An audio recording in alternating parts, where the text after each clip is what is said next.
I do work for Dollar. I'm the business services coordinator. I've been with the state for 2 years. I started out in a one-stop center. So I've worked with the job seeker side of things. I worked as a special projects coordinator there before I moved to Baltimore to work as business services coordinator. So it's business services across the state. So I just wanted to bring you up to date on those things, but try to keep everybody on time so no one's staying, because I have to drive back across the bridge because I live on the other side. So when we talk, there's not a lot of tax credits or incentives right now. There's more that are kind of in the works. But right now, this is what everybody's trying to do. We talked about it earlier. You heard people saying, bottom line, it's all about the money and if there's any incentives that are available. The big one that's available right now is the Work Opportunity Tax Credit, WOTC. Some may be familiar with that and some may not. This is what it is. It's a one-time federal tax credit for a targeted group. So who fits into that targeted group? What does it do?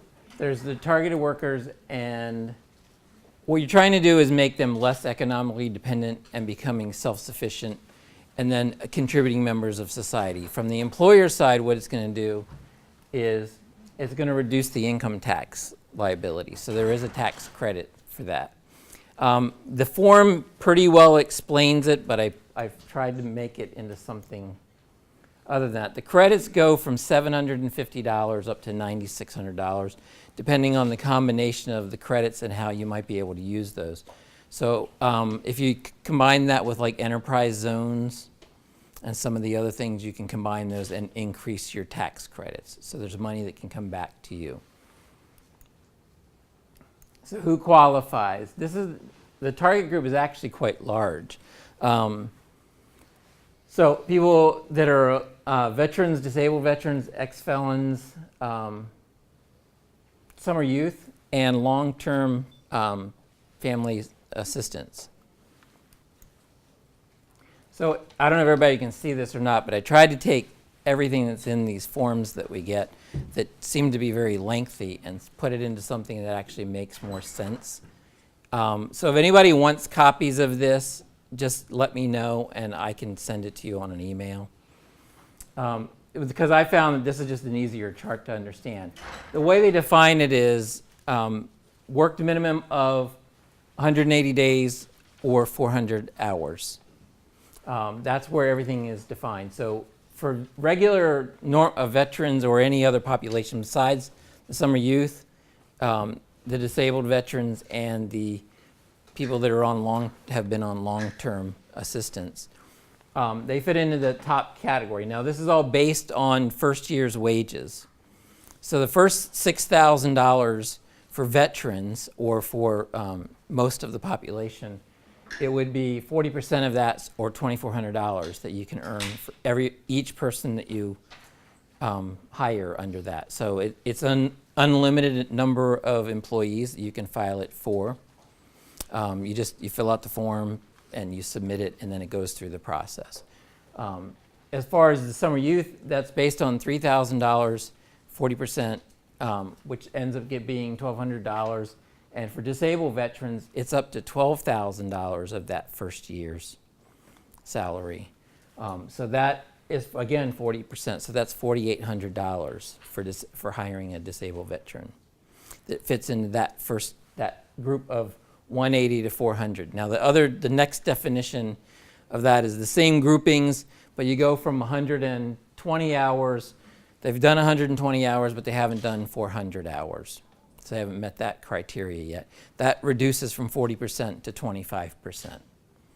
And that's, again, across all those populations. So same amounts of money is what it's based on. So you're looking at $1,500, $750, and $3,000. So it's still pretty substantial if you can hire any of those people into your work. When you get into the long-term family assistance, it changes. It's based on $10,000 on the first year, and if they've been really long-term, then if there's a second year, it goes up to $12,000 of the second year's wages, and it's 40% on the first year and it's 50% on the second year. So you can earn $4,000 on the first year and $5,000 on the second. So you can get $9,000 in tax credit by hiring one of those people. So it becomes a pretty nice incentive. Right now, that WOTC program is pretty much what's existing for veterans. There's not a lot else. There's a lot of programs to help veterans find employment and work through those things, but in terms of tax credits, that's pretty much where the tax credits are for veterans. So again, it's an unlimited number of employees. You can combine it with the Maryland Equal Opportunity Employment Opportunity Tax Credit, Disability Employment Tax Credit, and the enterprise zones. This is the big one, and you may have heard about it, you may not have heard about it. EARN is the new governor's initiative that came out of legislation. It's so new that I didn't have brochures to bring you. If you go on our website, on the Department of Labor Licensing and Regulation website, you can look at the templated brochure that's there, but it hasn't even come out of print yet. And they're still working on exactly how that program is going to work in terms of how they're deciding who gets it. It's going to be on it's a $4.5 million state-funded competitive grant that businesses can apply for. So it's based on that. It's for training dollars and to help businesses get the trained, because they found out there was skill gaps in different jobs, and they're trying to go after certain sectors and trying to fill those gaps. So they worked with business partners to find out what those needs were. So they've narrowed it down to basically 4 industries.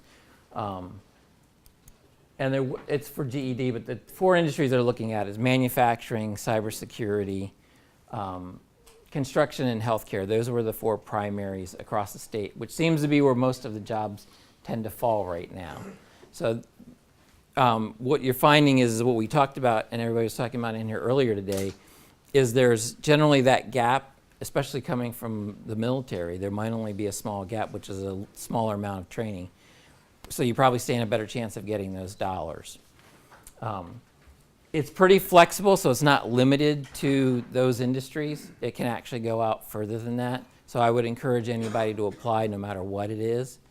And this is going to be supposed to be a renewable grant. So that 4.5 is going to be every year. Jeff, just to clarify, this is just for Maryland businesses, correct? For Maryland businesses, yes. So any Maryland business can. Mm-hmm.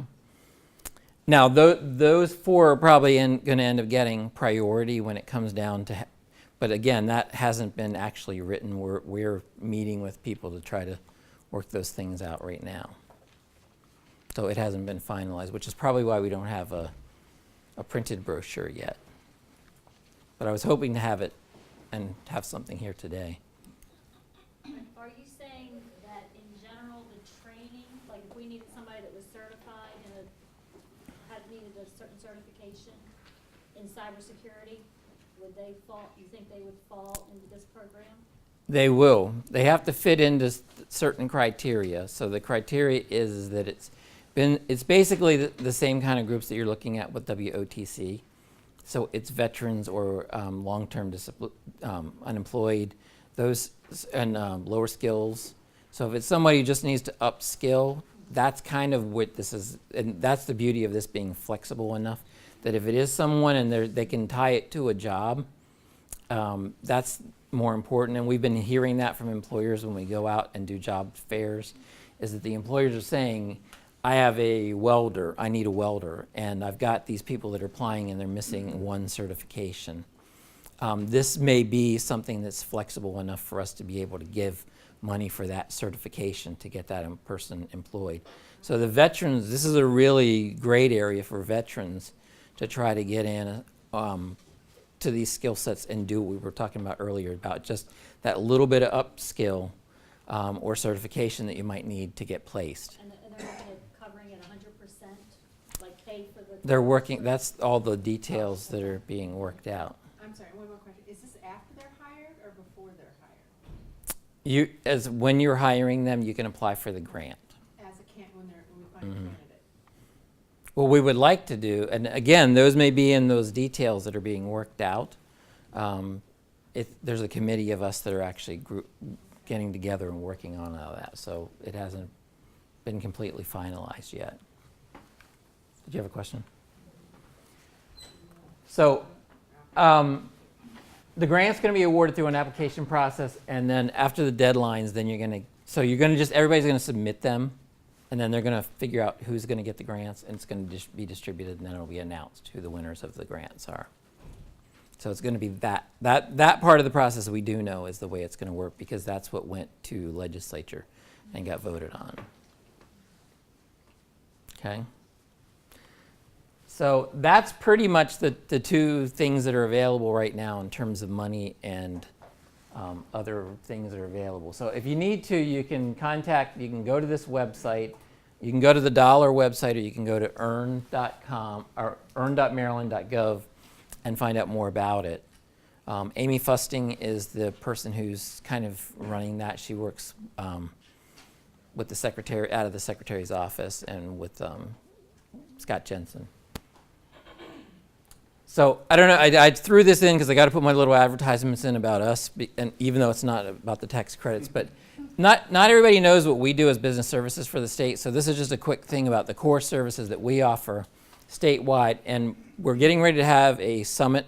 Some of you have already talked to on July 11th for the anybody that calls on businesses to try to place people.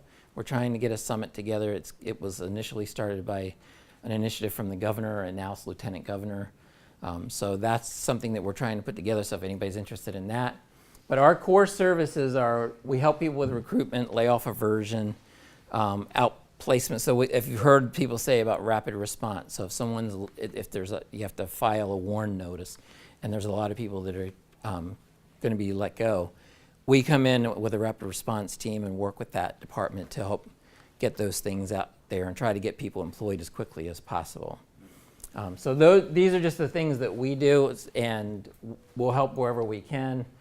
This is the dollar website. You'll see that there's Earn is plastered all over it. I think there's like three links on there that you can connect to the Earn.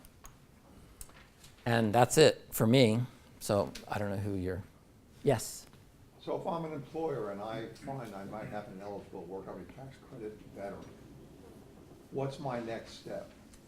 Do I contact the local workforce office? What do I do? You can go on the website if it's the Earn part of it. If it's WOTC, so if the workforce, if you've actually hired the person and now you want to file, you can go on the dollar website. You can go to WOTC, the Work Opportunity Tax Credit, and then you can download the form to fill out the form. So you have to, and all the instructions are there to fill out that form and submit the form, and then that goes into the files, and it's in a process because they have stacks of these. Is there a deadline when I can file by? No. For WOTC? No. Just, I would say anybody that's hired anyone, submit it. There was, at one point, there was supposed to be some deadlines, and that they've kind of not done that, so they just submit them, and they fall into the line, and they just get processed from there. Any other questions? And we do work in the job centers, so the one-stop job centers or American job centers. We work in those. There's a business services representative in all those locations. And then we help the job seekers as well, so we work all of those components. And then there's a 24/7 job search site as well. Thank you.